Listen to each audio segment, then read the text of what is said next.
Hey everyone, thanks for joining me again. Another quick video, more or less like a bit of like a life update. I recently bought an airbrush, a really nice Iwata. You know, great construction. I had a cheapy testers before. I wouldn't say cheap; it was still kind of expensive. It was junk. It was like a resin body for like lightweight. But I mean, like, it's not like a dumbbell. Like, I'm not gonna get tired of holding it. So I went for overall better construction. Then I needed to kind of find a compressor that's gonna, suit my needs. I didn't want a little dinky thing from like China that's on eBay for 50 bucks, like a little travel portable thing. I don't trust those. I tried to do some research on, decent ones, and I didn't want to break the bank because the compressors for these guys like at Michael's sell for like $200 to $300, and even with like a half off coupon or 40 off, like that's still way too much. I'm not spending that much. So did some searching around, and I actually found this guy here, this whole kit at Canadian Tire. It's regularly $119, so $120 and plus tax. I got it on sale for $87.99. Hell of a deal. I mean, it's the compressor itself. It's portable. It's got a handle on it. It's got like the water filter there, so it'll suck out any moisture, so you're not diluting or not unintentionally diluting paint. Got a regulator, little on-off switch, decent cord. Like it doesn't look cheap, and it actually came with a Mastercraft brush, the jar, a stand, a wrench. Granted, the brush itself, the construction doesn't feel great. Everything kind of feels a little loose on it. So I'll give it a try when I get it. One thing I was really unsure of was the fittings for these guys. I wasn't sure if I was going to be able to get it to fit, but they provide you with a hose, like a half decent hose. Does it say how long it is on here? Because I haven't even really played with it too much. I haven't even turned it on. See, how long is it? Oh, this is airbrush hose. Whatever. It definitely looks long enough, and it'll suit my needs. But this does just fit right on to the bottom of the Iwata or Iwata, tomato. So I guess it's either here or there. But I mean, this guy's it's gonna be super handy. It's got little grippy type feet on the bottom. Overall, I wanted to get something I wanted to get a real compressor rather than one of those dinky little portable things. Not calling this a dinky portable, but the little box things, like fish tank filter compressors. Because if I'm gonna, I can take this with me. I can, I got my bike. I'll just inflate the tires, no problem. I'm not gonna have to do that manually because that takes forever. The jar, I mean, it's siphon fed, the one they give you, not gravity fed. So, mind you, I don't really have a preference at the moment. So that's the jar. Looks good. Let's see if I can one-hand this guy out.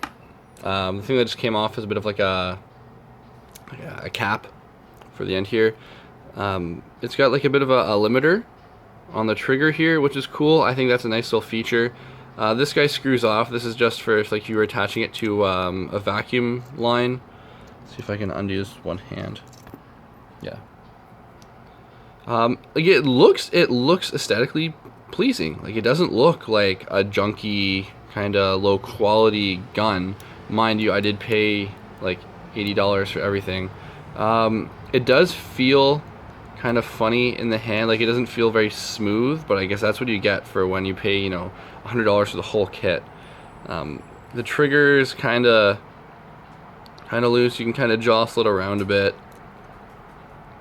It feels a little stiff moving back because it rubs a little.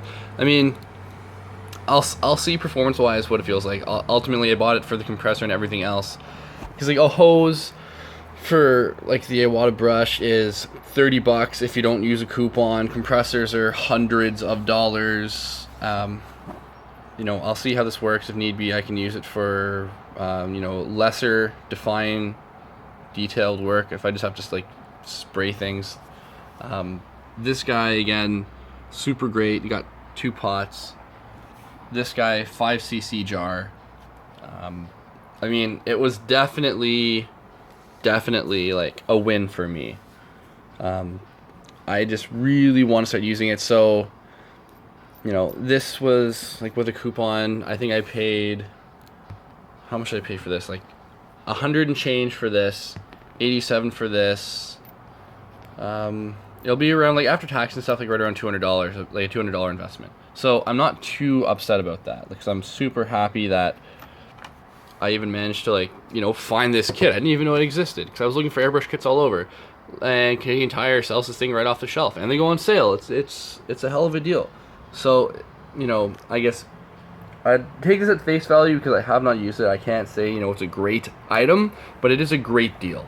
So if you yourself are looking into getting airbrushing, or you want to kind of dabble, you know, try some, you know, like try on some shirts, go to Value Village, go to a thrift shop, open your closet and find like a white shirt or a black shirt you're not using, and use that as a canvas. Try out a couple mediums. Angelus paint works great. However, you have to dilute it with the too thin to feed it through, like the pot, spray it out. But it's still great. Like it's a great result. I've seen plenty of videos. There are some acrylic paints that you don't have to dilute, that you can feed right through. However, they don't have the same kind of plasticity, and they don't last as long. So take that with a grain of salt. It all depends on what you're painting and why. So if you have any more questions, I'm hoping to do a part 2 once I actually get this thing up and going. I'd really like to. So if you have any questions or comments, leave them down below. I'll get back to you when I do my part 2. Hopefully that answers some of the questions. So I would like you to ask questions, so I have some stuff to try to answer for you in a part 2. Hopefully I'll have like a pair of Air Forces or something that I can mask off and, you know, attempt to show you, you know, like firsthand how this thing works. It's like I have little to no airbrush experience, really. Like I know how like they function, but I've never used one in my hand. So that being said, I'm gonna leave this with you here. Thank you for watching. Leave some comments, you know, positive criticisms. I'm open to it. Like, subscribe, and I hope to hear back from you. So hope you enjoyed this, and I hope you learned something.